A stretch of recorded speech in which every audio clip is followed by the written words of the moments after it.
Democracy in the popular conscience has become the status quo, with it being considered to be the next logical step in the evolution of governance. As people have come to care less about their basic needs, they can focus more on their surroundings and fully gain so-called political conscience. Well, this idea of being the next logical step is nothing new, as both proponents of communism and fascism have seen themselves as the next step on the evolutionary ladder. Neither have reached such a strong presence as democracy, which has become the dominant form of governance in the world throughout the last century. In recent memory, one event comes to mind when talking about the next evolutionary step. It has been clearly defined by many as one of these events where the people rose up and strived for democracy. This event was the Arab Springs. On the 4th of January 2011, the 26-year-old vegetable seller Mohamed Bouazizi, who had become disenfranchised with the Tunisian government following the confiscation of his vegetable cart, whose complaints to the governor later fell on deaf ears, burned himself in front of the governor's office. To some, this marked the fourth wave of democratization, but it definitely marked the beginning of both the revolution in Tunisia and the beginning of the Arab Spring. The common narrative surrounding the Arab Spring has been that the most important factor which ignited the flame lit on the 4th of January was the new technologies which had arrived in the first decade of the 21st century. Facebook and the new wave of online social networks allowed the youth to organize and carry the Arab Spring on its back. Well, there's definitely a link between social and online networks and the Arab Spring. This was in no way the catalyst for the mass protest.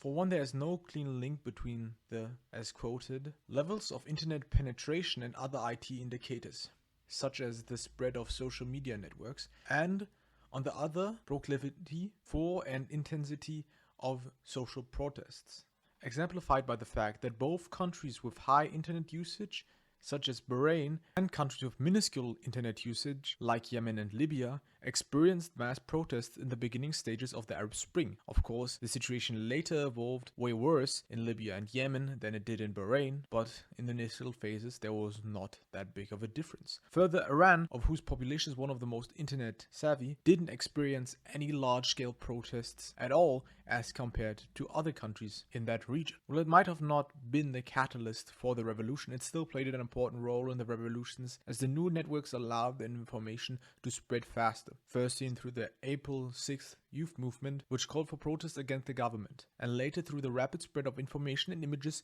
which facilitated the mobilization of rioters and the flaming of the revolution, not led by Facebook and Twitter, but a complex list of socio-economic and political factors which were only amplified by Twitter and Facebook and the wide list of social media networks. When first looking at the available data for the Arab nations in the years prior to the Arab Spring, one thing is clear: these nations may have not experienced the rapid GDP growths of the East Asian tigers, but still, they were far away from stagnant and far above many Western developed nations. All countries averaged above 2% GDP growth in the 2 decades before the Arab Spring, and most enjoyed average growth rates above 4%, a number few developed nations can consistently sustain, with only the real outlier being Morocco. 2 decades before the Arab Spring, Tunisia quadrupled its GDP from $12 billion to $46 billion. Egypt 5 times its GDP from $42 billion to $219 billion, and Yemen doubled its GDP from around $12 billion to $25 billion. It is important to note that Yemen experienced a strong depression around 1995, as by 1994 they had already reached the levels exceeding those they would reach in 2010, but the GDP reached levels far lower than those in 1990, reaching rock bottom in 1996 with a GDP of around $6.5 billion. In this context, it's important to note that all of these nations, especially Egypt, experienced rapid population growth, which balances out the quick economic growth. But still, when looking at this graph describing GDP growth per capita as a ratio of the US GDP growth per capita, most Arab nations might have not enjoyed the rapid rise of China's or India's GDP, but they still enjoyed a stable GDP per capita growth. At those rates, Jordan would have caught up with the US somewhere around 2060, Tunisia would catch up around 2070, Morocco around 2080, and Egypt around 2009. If this economic growth rate would have continued until 2010, $2 a day poverty would have been nearly completely wiped out in Jordan, reduced by 75% in Tunisia, and by 50% in Egypt. But still, the population was largely unhappy, with all Arab nations having high dissatisfaction ratings, with Iraq being the clear outlier, which can largely be explained by the civil conflict and fallout of the Second Iraq War, which affected Iraq at that time. To explain why economic growth may not translate directly into a good approval of the government, one must look at Tunisia, one of the countries who experienced the greatest growth and would presumably prosper under the strong economy, was cloaked in an image of modernity, as President Ben Ali had created an image of a modern technocratic nation to seem tourist-friendly, while simultaneously enacting strong restrictions on the freedom of speech, a facade which could only be sustained in the large urban centers, as the disparities between the rural countryside and the urban centers destroyed this image of a technocratic nation. The conclusion you would draw from this is that the economy wasn't the definitive reason for why the Arab Spring started, as in comparison to other conflicts, the economy wasn't stagnant or in a recession or depression, but was growing at a stable rate. This in combination with the fact that the main demands made by the protesters weren't economic reforms, but began more social justice and democratic reform. But the economy was still an underlying factor for the conflict, and an undisputed motivator, as especially the middle class and the youth suffered. Even though the Arab nations had stable growth, there was still a large economic inequity and low economic opportunities, especially for the young educated people. According to this graph, all of the Arab countries had low governance scores, especially in the areas of voice accountability, with Tunisia, the origin point of the revolution, having the lowest score out of all of the listed Arab nations, even beating out Yemen. The conclusion drawn from this is that the Arab Spring must have happened as a result of the people's demand for political power and freedom. So is this just the logical step of evolution of states that with greater economic freedom and opportunity, the population began to ask for more civil and political rights? But sadly, the picture isn't as clear as it may look, as while the World Values Survey from 2010 to 2014 confirmed that nearly 99% of Egyptians, 86% of Jordanians and Tunisians, 85% of Moroccans and 80% of Yemenis said that democracy is the preferred form of government, what they associate with democracy might not necessarily match with our Western understanding of democracy.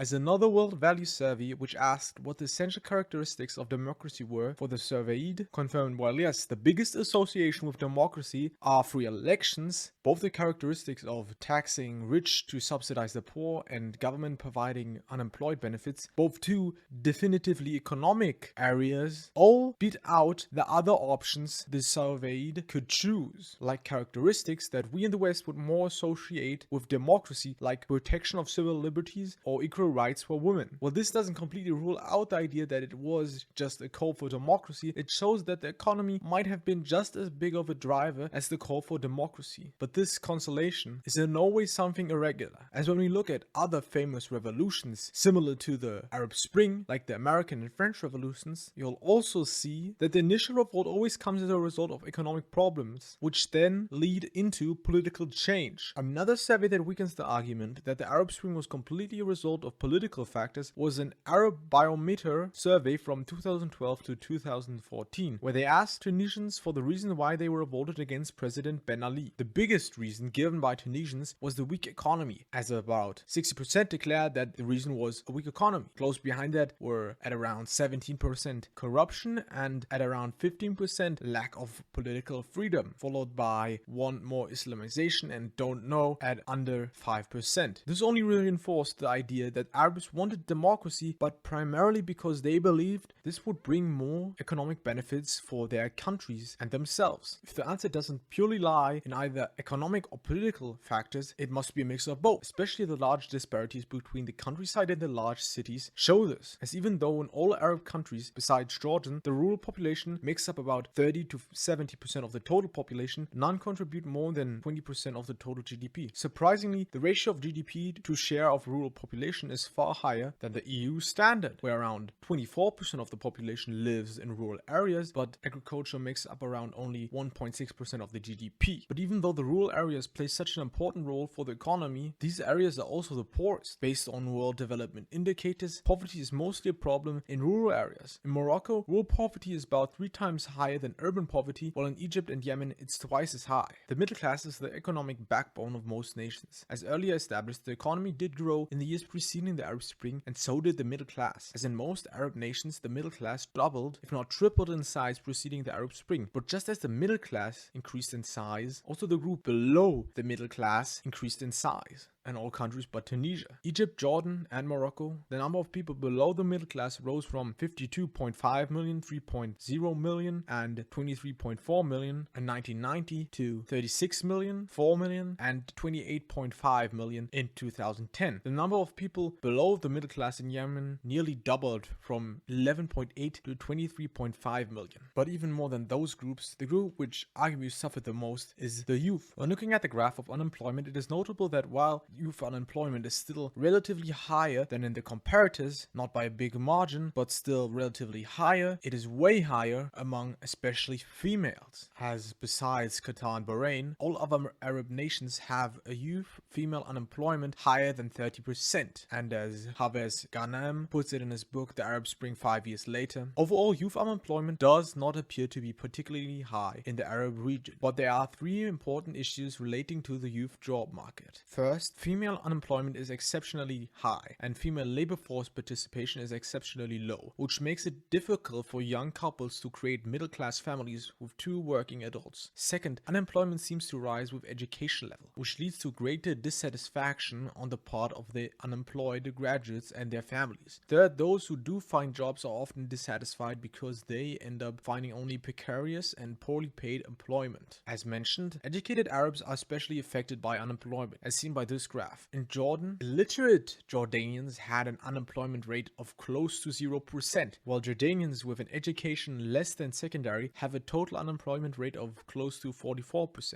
Especially men with an education lower than secondary have an unemployment rate of 60%. Both Jordanians with a secondary or an intermediate diploma have an unemployment rate of around 9%, while Arabs with a bachelor or above have an unemployment rate of 37%, with women having a staggering 70% unemployment rate, where men only have an unemployment rate of only 23%. It is in this context important to note that the majority of young Arabs still have a job. Most of these jobs are only part-time employment, as only a third of 15 to 29-year-old Arabs are working full-time for an employee. In comparison, Arab men are around 20 points under the world average, and Arab females are around 6 points under the world average. To conclude, the quick growth of the population of the Arab countries created a huge young population and led to a general scarcity of jobs, especially for the Arab youth. The result of these factors is clear. The lack of job opportunities for both male and especially female youths led to a general dissatisfaction, as even if they were able to find a job, most only found precarious and poorly paid jobs. Further, they depended on a second income to sustain a proper middle-class household, which they couldn't gain. They couldn't start their proper business lives by marrying and stepping up the social ladder and creating new middle-class families. Described by Assad and Basum 2007, this has led to a whole generation in waiting for better jobs, waiting for housing, waiting to get married and raise a family. Some of the social ills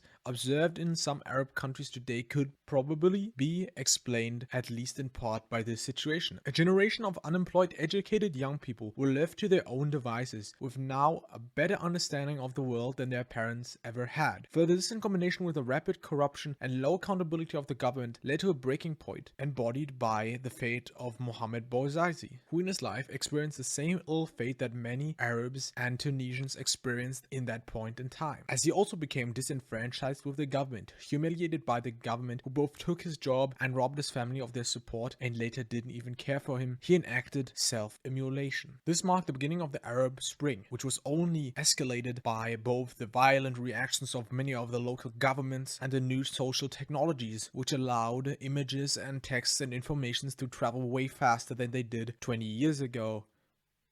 What I completely forgot to mention in my original recording was that there were similar protests happening in Europe as well, where the political factors didn't exist in the same dimension. And most of the protesters in Europe requested economic reforms. I hope you enjoyed this video. This was long in the making. I haven't posted anything since November of last year. Mostly that was a result of increasing procrastination. I just didn't do anything. Like most of the sources, and I think even the notes, I had finished by January. But like the script, I already started to write like 3 days ago. Today is the 6th of April. So I did it in a relatively short time. I hope the goal is that this released on April 11th.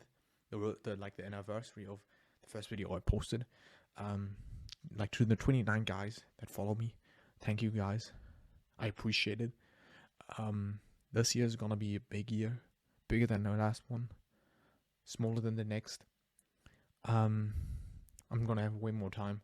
So like I was very active in like the first 6-7 months, where I posted like probably 10 videos, and then afterwards only like 5 maybe.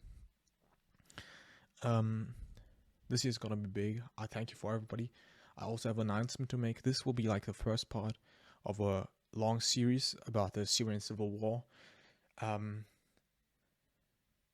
The initial plan was that the first episode of that series would come out on April 11th, or it would be completely finished by April 11th. I don't remember what the original goal was, but I didn't finish this until then, so I probably would have not finished the whole series until then. I hope it will be finished by like the middle of the year, and the first episode in a few months will come out. I have like a couple of videos that will come before that, because in all honesty, that's not like currently not the most interesting topic. I want to finish the Donetsk Civil War video before that. Maybe one between that, maybe short one. Yeah. Thank you for everybody. Markus Weismann, out.